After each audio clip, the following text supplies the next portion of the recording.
Welcome to Handmade Happenings. I'm Marissa, and in today's video I am doing an introduction to weaving. I'll be covering the materials you need, as well as how to make a cardboard loom, and a tutorial that will include starting and ending your weaving. I will also include resources for if you decide you really like weaving and want to learn more. The neat thing about weaving is that it doesn't require a lot of materials that you can't either thrift or make. In fact, the only material that I can think of that you can't thrift or make is yarn. And if you're already into a yarn craft like crochet or knitting, you probably already have that. But if not, I would recommend Dollar Tree yarn because it's not bad for $1.25, and there is no sense in spending a lot of money on a craft when you're just trying it out. Next, you'll need a loom. I use a wooden frame loom. It's the only kind of loom I've ever used is a frame loom. If you're not ready to spend money on it, you can make one out of cardboard, which is what I'm going to show you in a few minutes. And again, this is something you can pretty easily thrift because I don't know anyone who doesn't have boxes from some kind of a delivery. The next thing you'll need is a needle or a shuttle to weave your warp threads through. Was it left? To weave your yarn through. I recommend a needle because the shuttles that are used, you wind your yarn around them and they're very thick and they can cause your warp strings to shift, which causes everything to get a little crooked. So it's much easier to start with a needle. If you don't already have one, Walmart and Joann sell the plastic yarn needles. That's what I learned with. Another option, if you absolutely don't want to spend money, is to cut a strip of cardboard or cardstock and punch a hole in one end that you can run your yarn through. In addition to that, you'll need something to beat your weft threads down. And this is typically a comb, like that's literally what they're called. And you can literally use a comb if you have a wide tooth comb. Another option that I've done is just a strip of cardstock or just the tip of the needle that I'm already weaving with. A lot of times will work. And that's it. That's everything you really need. Well, scissors and stuff like that, I'm assuming you already have. But as far as specialty items, that's everything you need to start weaving. In order to make a cardboard loom, you're going to start with a rectangle of cardboard. And this needs to be a bit wider than the finished size of your project, the planned finished size of your project, and a lot longer. I would recommend ideally at least 7 inches longer. I'm not working with an ideal situation today because the cardboard that I had is not as long as I would recommend. So the measurements I'll be giving the measurements I'll be using as well as the measurements that I would recommend. To make your loom, you're going to start with a rectangle of cardboard and mark off 1/2 inch from both the top and bottom. And this is an accurate measurement. It's exactly what I would do under any circumstance. Next, I mark wider lines down the side. With everything marked, you're going to start along the bottom edge and make notches every 1/4 inch. And you're just doing this between the two marks for the sides. Then you'll repeat this for the top, starting at the same side because you want the notches on either end to line up.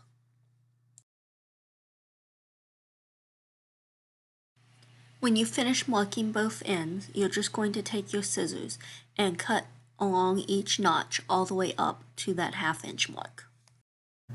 Next, you're going to take a piece of cardboard that's the same width as your loom, so you can see this is the same width, and cut it to ideally 3 inches. I don't have enough room to do 3 inches, so I'm just going to do 2 inches today.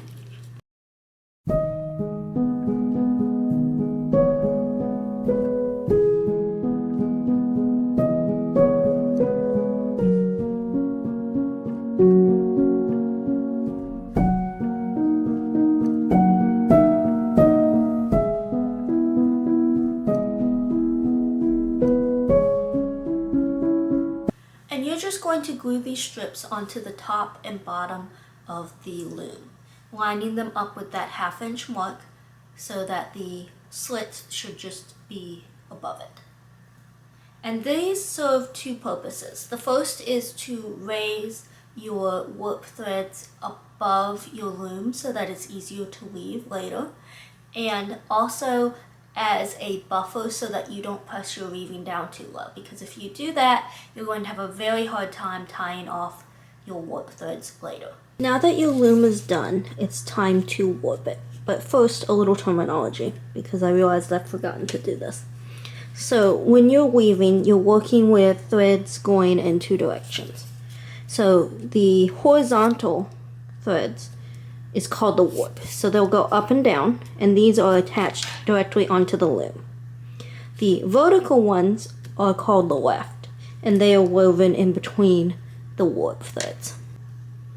In order to warp a cardboard loom, all you have to do to secure your yarn is tie a knot. And you might have to tie a few to get it really thick. This is kind of thin yarn, so.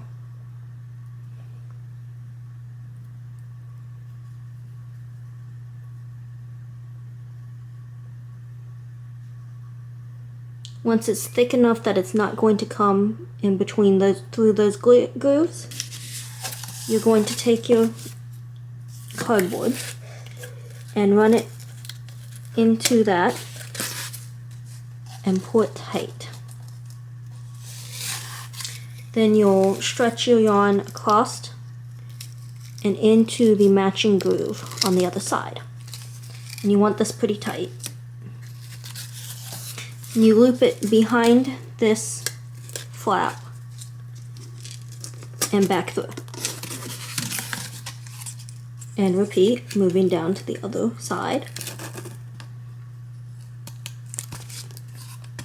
Around the back. And across. And you do this all the way across and then just tie another knot at the other end.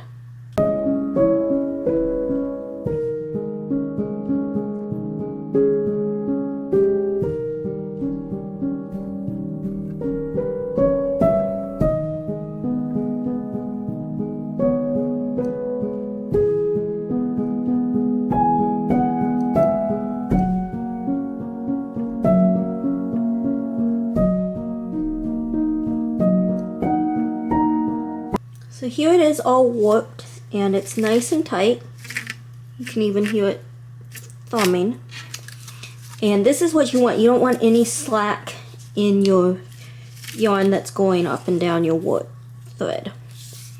And you can also see this is the width of the fabric or your piece is going to be from here to here. And the height, because of these cardboard pieces, is from here to here. Just a quick note here to say that if you are using a wooden loom, then you will need to fasten on a different way, which is, because you can't tie a knot in this, it's too, the gaps are too big for that. So what you would do is you would wrap your yarn around these stobs here, or whatever you want to call them. Let's get in closer. And then you would just tie a knot this way. And you would do the same thing at the end. You would wrap it around the last post and tie a knot. Now that your loom is warped, it's time to start weaving. And I'm going to put in a quick disclaimer here that this is just my method, and it's probably not technically correct because I use a lot of knots, and I tie knots because more often than not I'm weaving towels or hot pads, things that are going to be going through the wash a lot. And also, this is how I was taught to do this. And to me, if you're a beginner or if you're trying to teach children, a knot just keeps everything from pulling out and such. But know that if you continue with weaving, chances are you probably will be told that you are not supposed to be tying nearly as many knots as I'm going to tell you to tie. So for your weaving, you're going to start by cutting a length of yarn. This can be whatever length you want, basically whatever length you think you can handle without it getting all caught and tangled. And I'm going to demonstrate for this at first, at least, with my cardboard needle. So you just run your yarn through the hole. Oops, okay. And then you take the other end and you're going to tie it to this first warp string.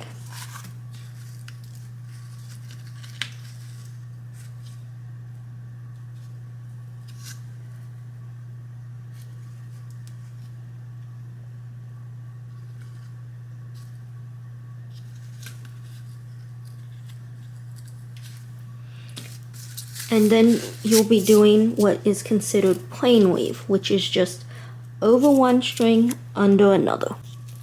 Okay, so we're already tied on to this one.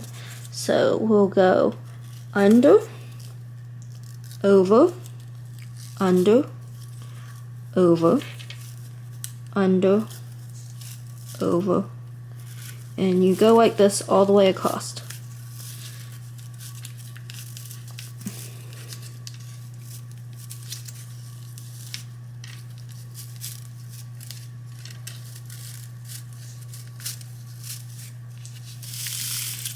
And when you need to, you can just pull it through if that helps you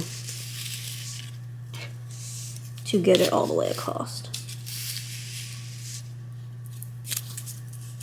And just repeat till you get to the end of the row. Once you get to the end of the row, you're going to pull your yarn all the way through. And you're not going to yank it tight, because if you yank it tight, what will happen is the middle will end up much narrower than the top. So if anything, you want to pull this one out. Okay. And then you're going to just use your comb or your cardstock or whatever you're using to press it down.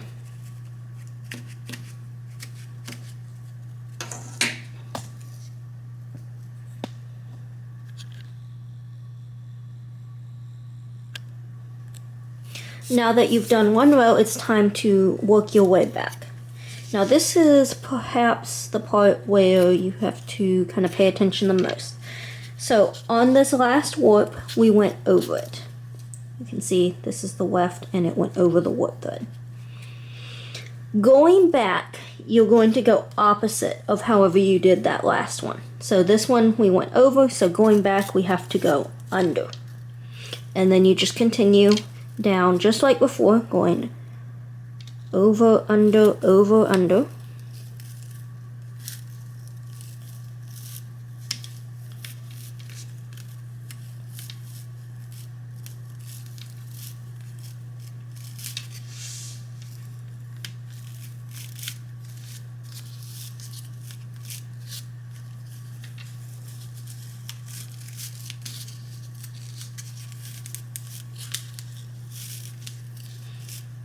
And of course this is a bit more tricky using cardboard.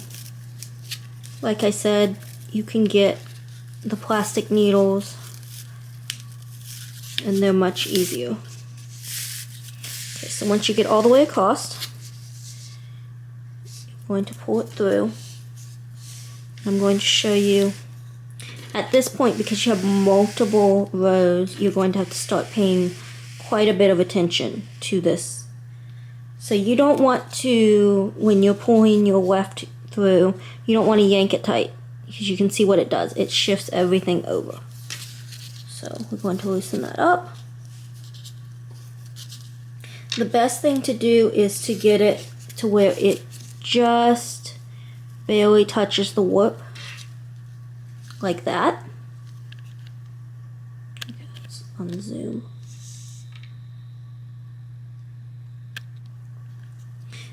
and then you want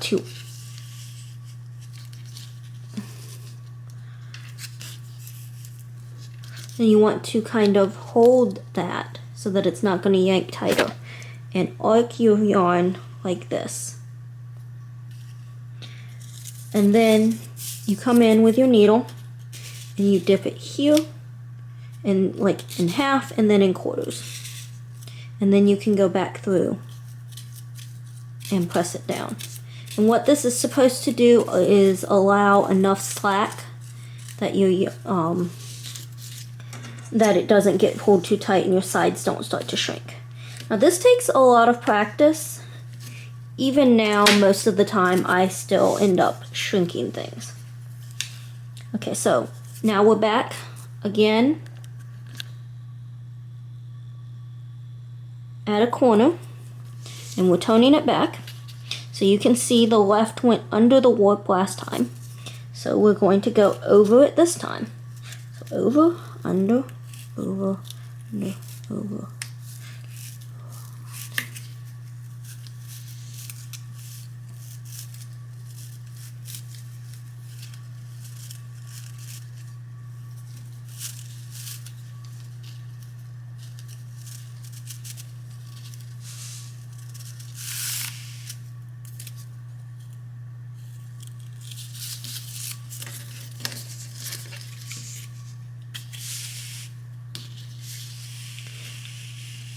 And it's very important that you go the opposite of how you went in the last row, because otherwise you'll just end up pulling your last row out if you're not careful, if you start wrong.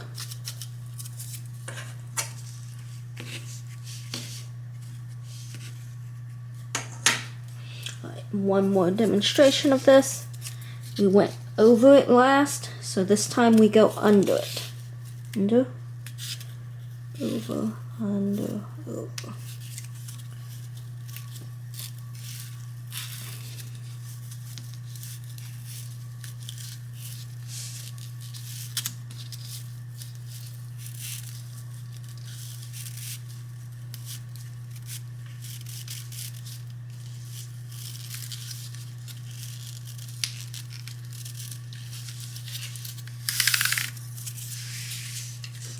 Okay, so as you come up to it,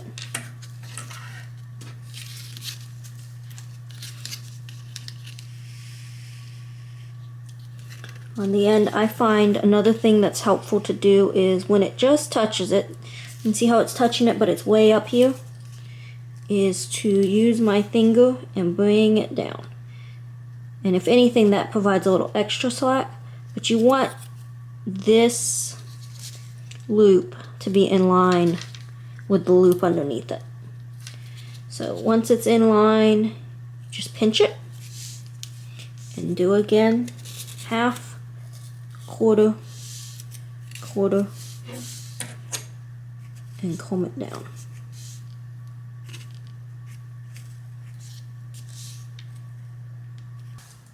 And then you just continue across the work, going back and forth and adding rows until you have reached the height either that you want or that your loom will allow.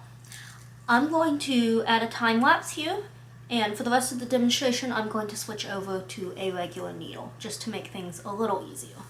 Okay, before I can start the time lapse, I realized that evidently I made a mistake somewhere in here, and that is at some point right here. I don't know if this really is coming up on the camera, but right here I went over 2 threads instead of just 1, and that throws off the pattern that is going on here. So I'm just pulling it back out and fixing that before I continue.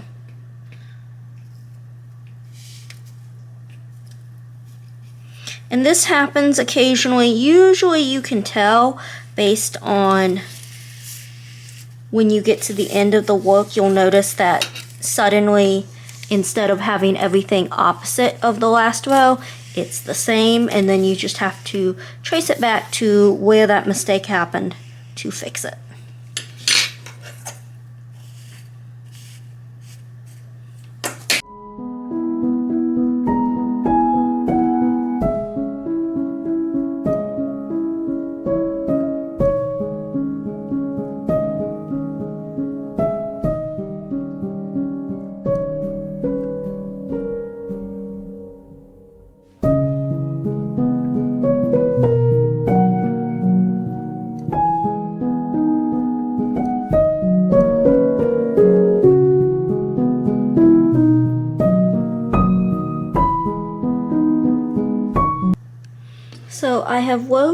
to the end of my original thread.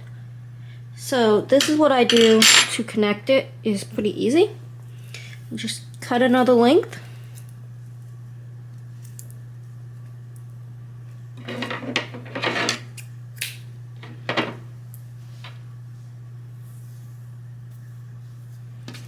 And you take these two pieces, you line them up,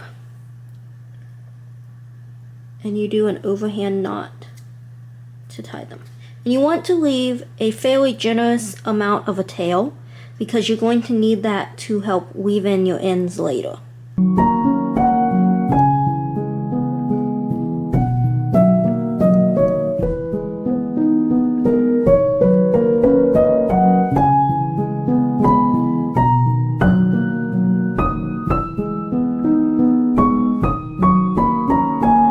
I am out of yarn, so it is time to finish this off. So I just finished the last row. I'm going to just tie this in a knot just like I did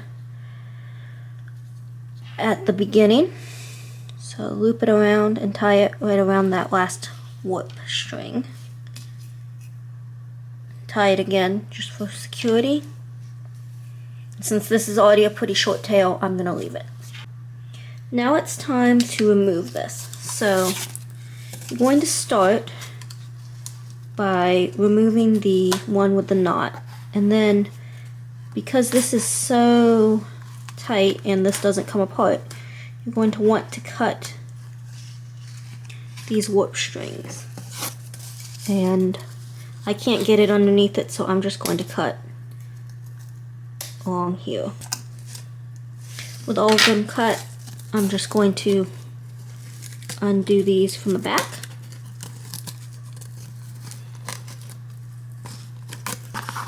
And now what you're going to do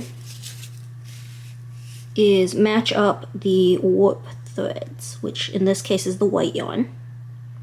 You're going to pair them off, and most of them will be in pairs. There's one that's going to be, I think, have 3 because it's an uneven number. And you're going to tie a knot, and this is where it would have really helped to have had longer room. In fact, you'll see that when I get to the other side, because since these are so short I can't do an overhand knot. I'm having to do a square knot, I think is what this is considered. So just pair off your threads and knot them.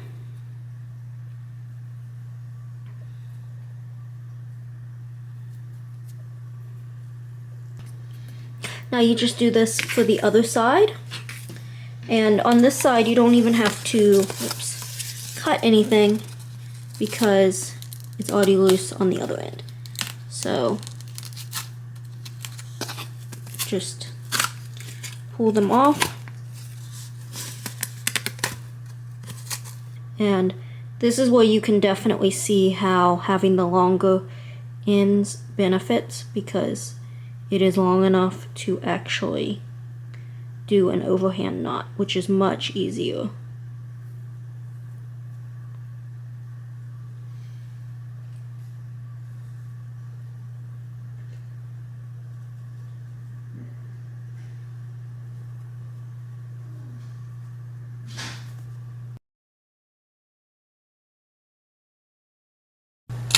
So to weave these pieces in, you'll need a much smaller blunt needle with a wide eye, and you're just going to take your end and get it into your needle,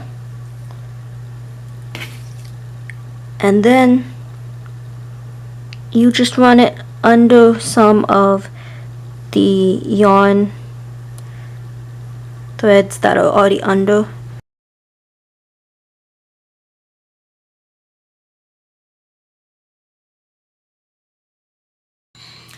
Well, I hope you enjoyed this very basic beginner tutorial on weaving. Now, I personally have not done a ton more than this. I've done a few things. I've only recently restarted doing weaving again. And so the channel that I would recommend if you want to learn more is Spruce and Linen. This is the channel that I found when I decided that I wanted to try weaving again, and I found a lot of tutorials, tips, and quite a bit of inspiration from there. Thank you so much for watching. If you have any questions, please leave them in the comments and I will do my best to answer them.